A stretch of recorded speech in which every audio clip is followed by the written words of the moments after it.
1 सितंबर 2025 तेंजिंग का वो आलीशान होटल जहां एससीओ समिट के लिए दुनिया भर के नेता जमा थे। बाहर का माहौल बिल्कुल शांत था, पर अंदर एक ऐसी आग सुलग रही थी जिसकी आंच सीधे हिंदुस्तान के दिल तक पहुंचने वाली थी। प्रधानमंत्री नरेंद्र मोदी अपने कमरे से निकलते हैं। उनकी सिक्योरिटी पूरी तरह से अलर्ट है। प्रोटोकॉल के हिसाब से उनकी बुलेट प्रूफ गाड़ी बिल्कुल तैयार खड़ी थी। पर तभी एक ऐसी घटना होती है जिसने दुनिया भर के इंटेलिजेंस एक्सपर्ट्स के होश उड़ा दिए। मोदी जी अपनी उस तयशुदा गाड़ी की तरफ बढ़ते जरूर हैं, लेकिन अचानक उनका रास्ता बदल दिया जाता है। उनके इर्द गिर्द रूसी खुफिया एजेंसी के ऑफिसर्स एक मजबूत घेरा बना लेते हैं और अगले ही पल प्रधानमंत्री मोदी अपनी गाड़ी को छोड़कर रूस के राष्ट्रपति व्लादिमीर पुतिन की अल्ट्रा हाई सिक्योरिटी लिमोजीन में बैठ जाते हैं।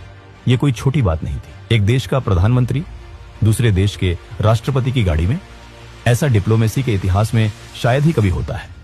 लेकिन इस गाड़ी के दरवाजे बंद होते ही जो शुरू हुआ वो किसी हॉलीवुड थ्रिलर से कम नहीं था। दोनों नेता उस बंद लिमोजीन में पूरे 10 मिनट तक बैठे रहे।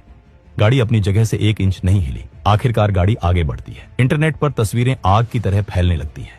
दुनिया भर के मीडिया चैनल्स चिल्लाने लगते हैं कि देखिए मोदी और पुतिन की दोस्ती कितनी गहरी है। दोनों एक ही गाड़ी में जा रहे हैं। पर दोस्तों, सच्चाई कुछ और ही थी।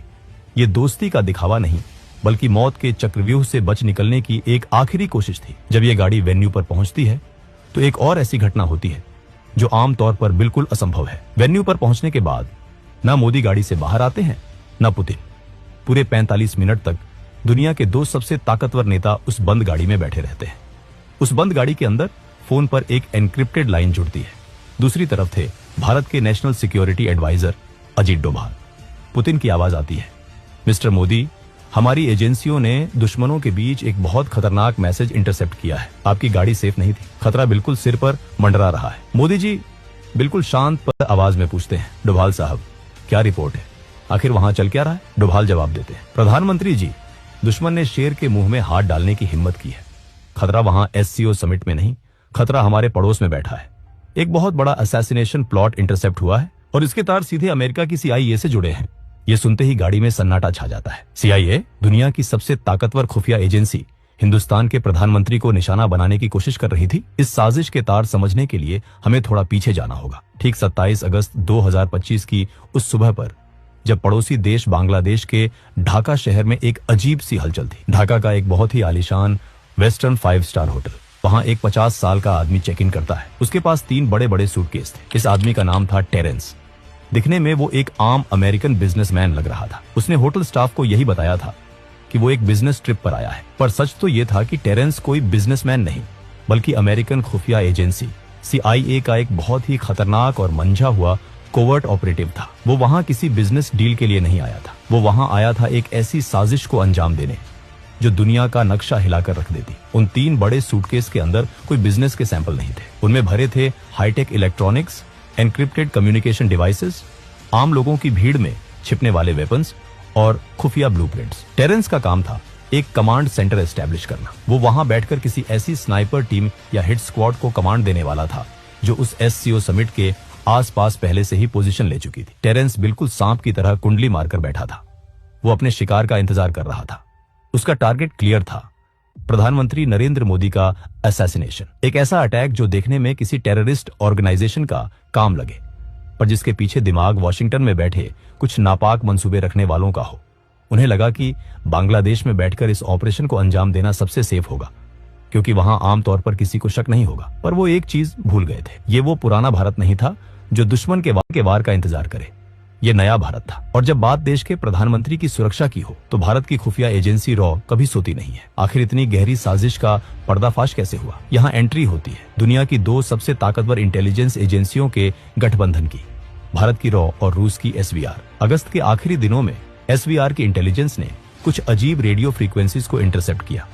ये फ्रीक्वेंसीज आम नहीं थी। ये high level CIA encryption protocols थे जो अचानक से ढाका और उस SCO समिट के लोकेशन के बीच एक्टिव हो गए थे। रूस ने तुरंत ये जानकारी भारत के NSA अजीत डोभाल के साथ शेयर की। नई दिल्ली में आधी रात को एक इमरजेंसी मीटिंग बुलाई गई। रॉ चीफ, IB डायरेक्टर और डोभाल एक टेबल पर थे। रॉ के टॉप ऑफिसर ने डोभाल से कहा, सर, हमें कंफर्म हो गया है कि एक हाई वैल्यू टारगेट को एलिमिनेट करने की प्लानिंग हो रही है और लगता है कि टारगेट प्रधानमंत्री हैं। डोभाल ने कहा, अगर उन्होंने हमारे प्रधानमंत्री की तरफ आंख भी उठाई तो हम उनका वो हाल करेंगे कि आने वाली सदियों तक उनकी रूह कांपेगी।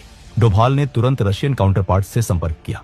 यही वजह थी कि 1 सितंबर की रात को मोदी जी को उनकी तय गाड़ी में बैठने से रोक दिया गया। रॉ और एसवीआर ने मिलकर उस साजिश के चक्रव्यूह को तोड़ने का मास्टर प्लान बनाया। उन्हें पता था कि स्नाइपर या हिट स्क्वाड सिर्फ तभी अटैक करेगा जब उसे ढाका से टेरेंस की कमांड मिलेगी। अगर टेरेंस का कनेक्शन काट दिया जाए तो पूरा ऑपरेशन ताश के पत्तों की तरह बिखर जाएगा। और फिर शुरू हुआ ऑपरेशन साइलेंट टेकडाउन। 1 सितंबर 2025 ढाका का वो 5 स्टार होटल। टेरेंस अपने कमरे में बैठा आखिरी तैयारियां कर रहा था। वो अपनी व्हिस्की का गिलास हाथ में लिए अपनी जीत का जश्न मनाने ही वाला था कि अचानक खेल पलट गया। टेरेंस की मौत का तरीका इतना खामोश और सटीक था कि किसी को कानों कान खबर तक नहीं हुई। टेरेंस की उसी व्हिस्की की ड्रिंक में एक ऐसा केमिकल मिला दिया गया था जो पलक झपकते ही इंसान के नर्वस सिस्टम को बंद कर देता है। ये कोई आम जहर नहीं था, ये एक हाई ग्रेड असैसिनेशन वेपन था जिसका इस्तेमाल सिर्फ दुनिया की टॉप एजेंसियां करती हैं। जैसे ही टेरेंस ने वो ड्रिंक पी, उसके होश उड़ने लगे। वो अपने कम्युनिकेशन डिवाइस तक पहुंचने की कोशिश करता रहा, पर उसके हाथ पैर काम करना बंद कर चुके थे। कुछ ही सेकंड्स में वो जमीन पर गिरा और उसने दम तोड़ दिया।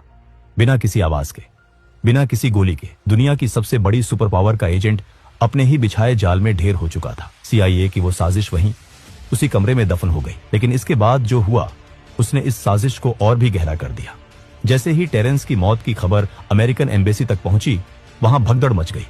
उन्हें समझ आ गया था कि उनका खेल खत्म हो चुका है और किसी ने उन्हें उनके ही घर में घुसकर मात दे दी है। अगले ही पल US एम्बेसी से एक पूरी टीम उस होटल में दाखिल होती है। उन्होंने बांग्लादेश की लोकल पुलिस को होटल के अंदर घुसने तक नहीं दिया।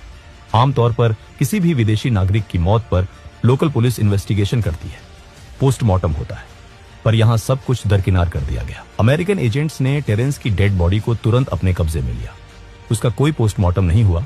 उसकी बॉडी को सीधे एक स्पेशल फ्लाइट के जरिए US भेज दिया गया। और वो जो 3 बड़े सूटकेस थे जिनमें उस पूरे ऑपरेशन के ब्लूप्रिंट्स और इलेक्ट्रॉनिक एविडेंस थे, वो सब कुछ US एम्बेसी के एजेंट्स ने जब्त कर लिया। और बात यहीं खत्म नहीं हुई। लंदन और वॉशिंगटन के सर्वर्स पर बैठे साइबर एक्सपर्ट्स ने लगातार कई घंटों तक काम किया और टेरेंस के वजूद का हर एक डिजिटल फुटप्रिंट मिटा दिया। उसका करियर, उसकी हिस्ट्री, उसकी सर्विस रिकॉर्ड्स, सब कुछ इंटरनेट और डेटाबेस से ऐसे गायब कर दिया गया जैसे टेरेंस नाम का कोई इंसान इस दुनिया में था ही नहीं। US army special operations command के स्पोक्समैन ने 1 सितंबर को एक अजीब स्टेटमेंट रिलीज किया।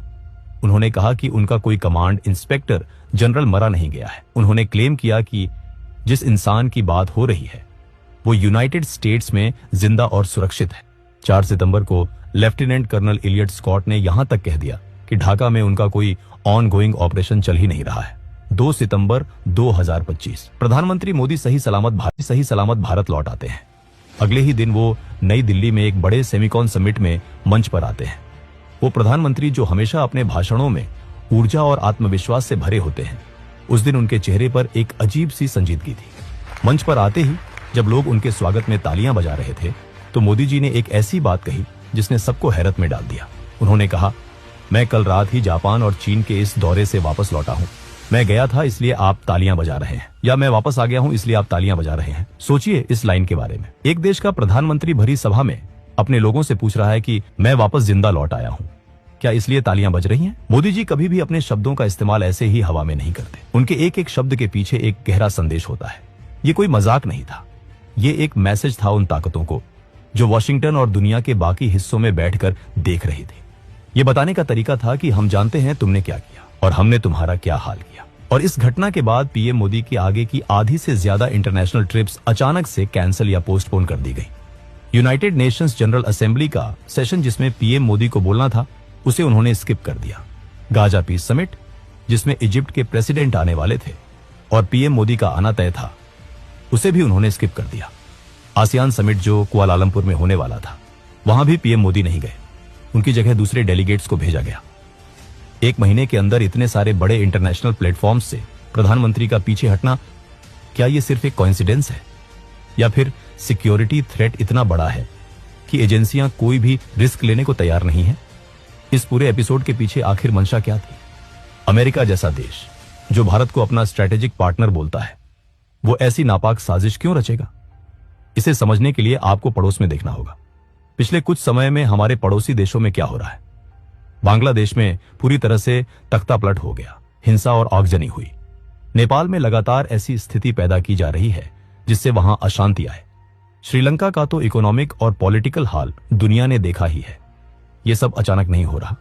भारत के आसपास के देशों को डिस्टेबलाइज करके एक इनविजिबल फोर्स भारत के इर्द गिर्द एक रिंग ऑफ फायर बना रही है।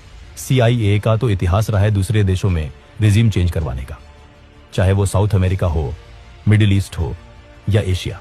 जब कोई नेता उनके हिसाब से नहीं चलता, जब कोई देश अपनी इंडिपेंडेंट फॉरेन पॉलिसी फॉलो करता है, आंख में आंख डालकर बात करता है, तो उनका अहंकार आहत होता है।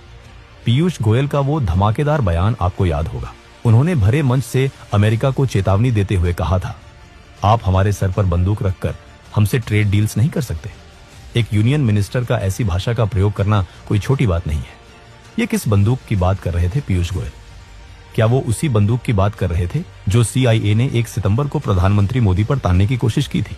क्या ये एक मैसेज था कि भारत अब किसी दबाव में आकर अपने फैसले नहीं बदलेगा?